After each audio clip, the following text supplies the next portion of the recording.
안녕하세요. 오늘 이 시간에는 공유지분 물건을 분석하는 방법에 대해서 알아보겠습니다.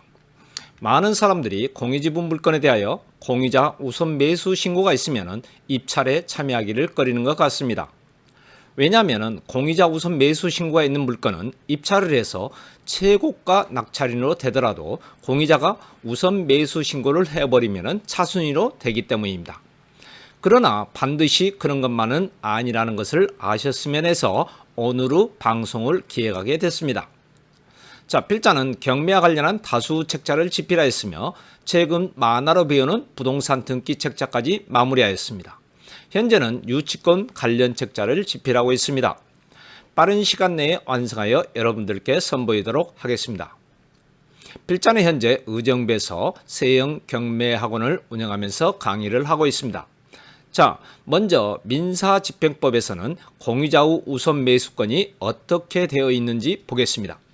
민사집행법 제140조에서는 공유자는 매각기일까지 113조에 따른 보증을 제공하고 최고 매수 신고 가격과 같은 가격으로 채무자의 지분을 우선 매수하겠다는 신고를 할 수 있고, 이 경우에 법원은 최고가 매수 신고가 있더라도 그 공유자에게 매각을 허가해야 한다고 했습니다.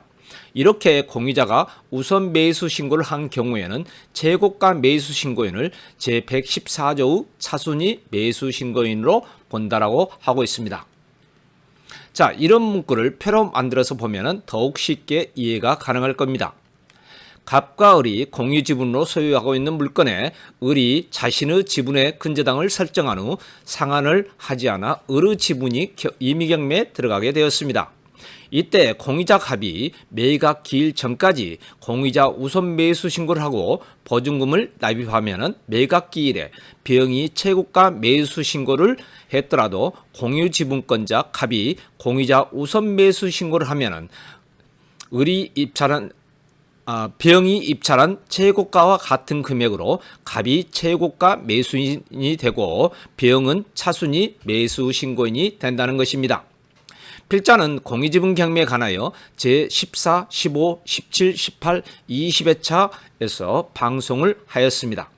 잘 이해가 되지 않으신 분들은 다시 들어보시길 바랍니다. 자, 민사집행법에서는 공유자는 매각기일까지 보증을 제공하고 최고 매수 신고 가격과 같은 가격으로 채무자의 지분을 우선 매수하겠다는 신고를 할 수 있다고 했는데, 민사집행규칙에서는 그 내용을 좀 더 구체적으로 했습니다. 즉, 공유자가 우선 매수를 할 수 있는 시점은 집행관이 매각기일을 종결한다는 고지를 하기 전까지 할 수 있다고 했습니다. 자, 일선 경매법원에서 경매기일에 경매하는 모습을 필자가 한번 그대로 해보겠습니다. 참고로 입찰 마감 시간은 각 법원마다 차이가 있으므로 반드시 확인을 하셔야 합니다. 자, 입찰 마감 시간이 되면 집행관은 이제 입찰 마감 시간이 되었으므로 입찰을 종료하고 사건별로 정리를 한 후 바로 개찰을 하기로 하겠습니다 라고 고지를 한 후 사건별로 입찰표를 정리를 합니다. 사례에서 보시는 바와 같이 9건을 경매한다고 예를 들어보겠습니다. 자, 먼저 입찰된 물건에 대하여 말씀을 드리겠습니다. 1번 물건은 2명, 2번 물건은 5명, 5번 물건은 3명, 7번 물건은 2명이 응찰을 하였습니다. 나머지 응찰하지 않은 물건에 대하여 공유자 우선 매수하실 분 계십니까? 없으면 응찰하지 않은 물건과 공유자 우선 매수 신고 없는 물건에 대한 사건을 종결합니다. 땅 이렇게 하게 됩니다. 이때 집행관이 사건을 종료하기 전, 즉 땅 하기 전에 아무도 응찰하지 않은 4번 물건에 대하여 공유자 우선 매수 신고를 하겠다고 하면 최저 매각가, 즉 금차 법착가로 낙찰자가 되는 것입니다. 자, 다시 원론으로 돌아가 보겠습니다. 민사집행법에서는 공유자의 우선 매수 신고를 매각 기일까지 해야 된다고 되어 있으나 민사집행규칙에서는 집행관이 매각 기일을 종결한다는 고지를 하기 전, 즉 앞에서 봤듯이 집행관이 땅 하고 종결한다는 고지를 하기 전까지 공유자 우선 매수 신고를 할 수 있다고 했습니다. 이게 왜 이렇게 구체화되었냐면은 대법원 2002년 6월 17일자 2002마 234 결정이 있었기 때문입니다. 이 판결에서는 입찰에 있어서 공의자의 우선 매수 신고 및 보증 후 제공의 시한은 집행관이 입찰의 종결을 선언하기 전까지면 되고 입찰 마감 시각까지로 제한할 것은 아니라고 판단했습니다. 자, 그럼 다른 대법원 판례를 하나 더 보기로 하겠습니다.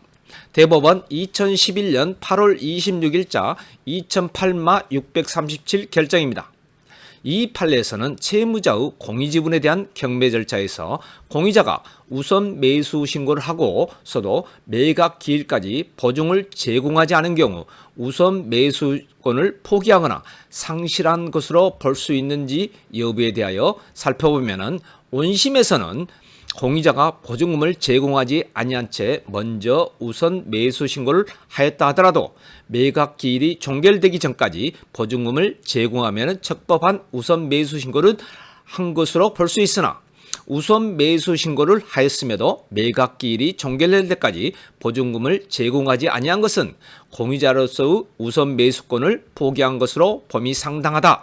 따라서 이 사건에서 제1고인이 제1의 매각 기일 전에 우선 매수 신고를 한 후 제1의 매각 기일에서 다른 입찰자가 없어 최저 매각 가격으로 이 사건 부동산 중 경매 목적인 신청의 일의 지분을 매수할 기회가 제공되었음에도 불구하고 보증금을 제공하지 아니한 것은 자신의 공의자로서 우선 매수권을 포기하여 상실한 것으로 보아야 한다고 하였는데 대법원 판단에서는 공의자가 매각 기일 전에 우선 매수 신고를 하였으나 다른 매수 신고인이 없는 경우 공의자는 그 매각 기일이 종결되기 전까지 보증을 제공하고 우선 매수권 행사의 효력을 발생시킬 수 있으나 다른 한편 보증을 제공하지 아니하여 우선 매수권 행사의 효력을 발생시키지 아니하는 것을 선택할 수도 있다고 봄이 상당하고 다른 특별한 사정이 없는 한 공의자가 우선 매수 신고를 하고도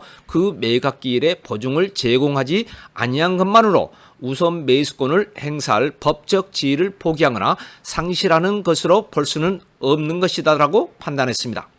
여기까지만 보면은 여러 차례 우선 매수를 신청하고 공의자 우선 매수를 하지 않더라도 괜찮은 것처럼 보입니다. 그러나 이 판례의 다른 쪽에서는 아주 구체적으로 판단하였습니다.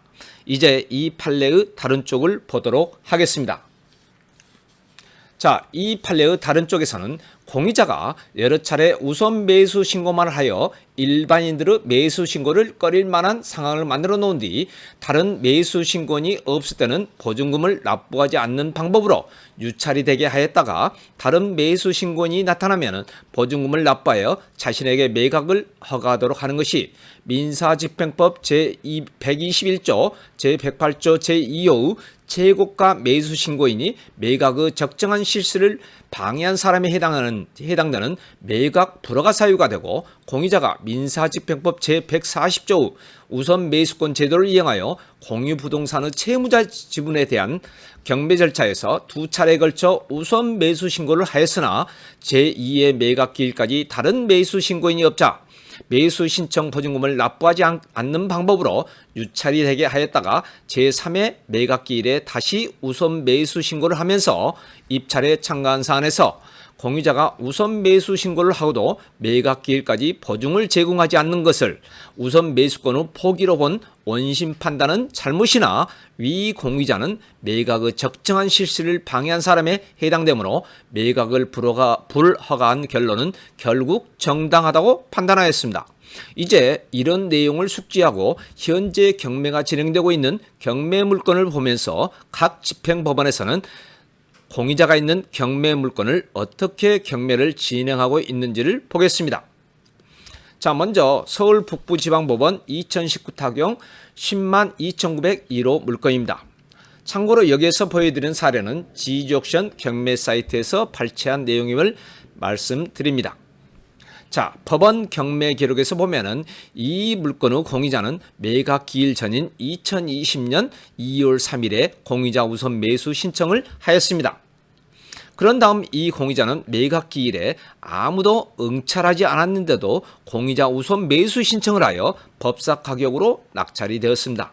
그런데 대금을 납입하지 않았습니다. 자, 그런데 법원 경매 정보에는 매수 보증금이 20%라는 것 외에는 아무런 특별 매각 조건이 없습니다. 그렇다면 이 공의자는 다음 기일에서도 공의자 우선 매수가 가능할까요? 아직 결론을 내리지 말고 다른 경매 사건들을 보겠습니다.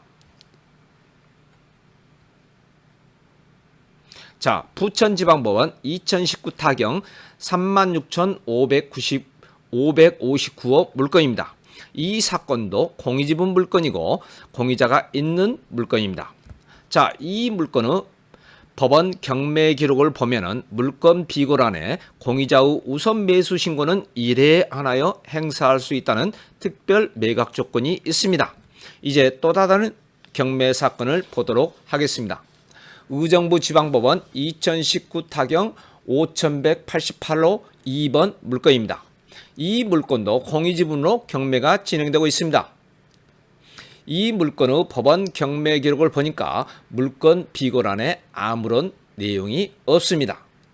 자, 또 다른 경매 물건 서울 동부지방법원 2019 타경 52,178호 물건을 보겠습니다. 이 물건도 지분이 경매가 되고 있습니다. 법원 경매 기록을 보니까 물건 비고란, 즉 특별 매각 조건은 이곳에 기재가 되는데 공의자 우선 매수 신청을 한 공의자는 당해 매각기일 종결 전까지 보증금을 제공해야 하며 매수 신청 권리를 행사하지 않는 경우에는 차의 기일부터는 우선 매수권이 없다고 되어 있습니다. 자, 보시는 바와 같이 어떤 경매 법원에서는 공의지분 물건에 대하여 특별 매각 조건이 있고 어떤 경매 법원에서는 특별 매각 조건이 없습니다. 그럼 이런 경우 어떻게 해야 하는지를 보겠습니다. 먼저 앞에서 말씀드린 대법원 2011년 8월 26일자 2.8마 637 결정을 기억하셔야 합니다. 이 판례에 의하면 앞에서 본 서울 북부지방법원 2019 타경 102,901호 사건에서 공의자 우선 매수 신고를 하고 최고가로 낙찰을 받았으나 대금 지급을 하지 않은 공의자는 차기 매각 기일에 공의자 우선 매수 신고를 할 수가 없을 겁니다. 그렇다면 공의자는 어떻게 응찰을 해야 하는지를 보겠습니다.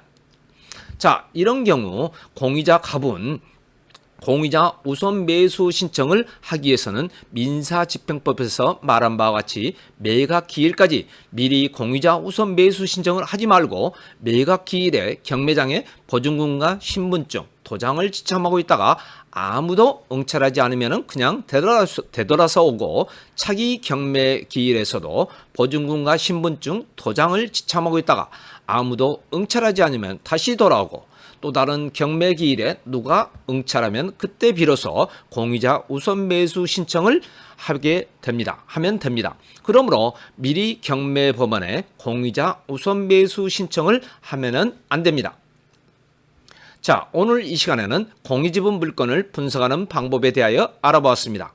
이제 방송을 마치기 전에 여러분들이 방송을 원하시는 내용이나 주제 또는 사건 번호를 올려주시면 가능하면 방송을 해드리겠고 이렇게 올리시기 전에 구독과 좋아요를 꾹 눌러주시길 바랍니다. 또한 필자가 강의하고 있는 의정부 세영경매학원에 들리실 기회가 된다면 실제 강의를 한번 들어보시는 것도 환영합니다. 자, 이상으로 마치겠습니다. 감사합니다.